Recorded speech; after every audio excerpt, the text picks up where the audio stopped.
Mais si tu arrêtes la coke, est-ce que le cerveau redevient comme avant? Attention, faut s'entendre sur les termes.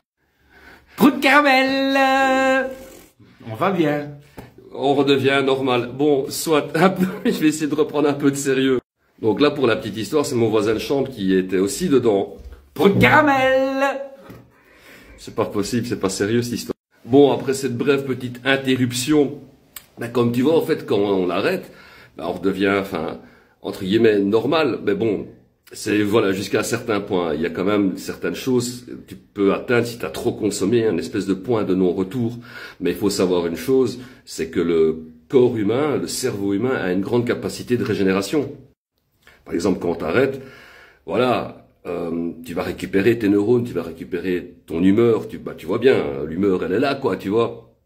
Trou de caramel, enfin soit, non, on récupère beaucoup de moyens, mais ce qui se passe, c'est qu'avec le cerveau, ça met plus de temps, parce qu'une fois que la chimie du cerveau a été modifiée, ça peut mettre jusqu'à 2 ans avant de se remettre bien. Bon, là, lui et moi, on est à presque 1 an, donc tu vois, on a encore un petit peu de chemin à parcourir, comme tu as pu le constater.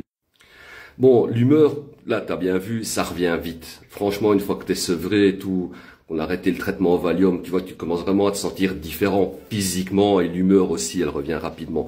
Ce qui met le plus de temps, pour être tout à fait clair, à se réguler, c'est le sommeil. Parce que voilà, le taux de mélatonine a été modifié, le taux de sérotonine a été modifié, blablabla. Donc, c'est ce qu'on m'a expliqué ici à la clinique, c'est que quand on arrête, ce qui met le plus de temps à revenir, c'est l'humeur.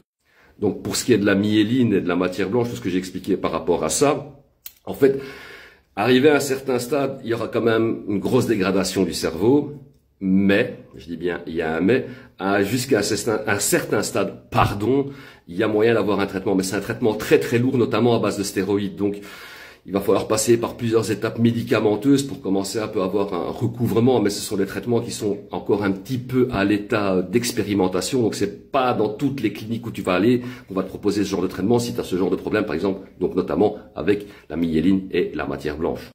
Donc c'est quand même un truc, il faut toujours se rassurer avec ça, c'est que quand on arrête, c'est bien l'alcool, que la coke, que la weed, on va récupérer plein de moyens. Ben, par exemple, quand tu arrêtes de fumer, tu vas récupérer de la capacité pulmonaire, tu vas récupérer des neurones. Quand tu arrêtes la coke, l'alcool, tu vas aussi récupérer des moyens psychomoteurs, des moyens mentaux, cérébraux, tout ça, ça va revenir. Mais il faut toujours se montrer patient. Ça, c'est le maître mot dans un sevrage, dans une cure, dans un rétablissement, c'est patience, parce que justement, c'est au niveau surtout du cerveau que ça met le plus de temps.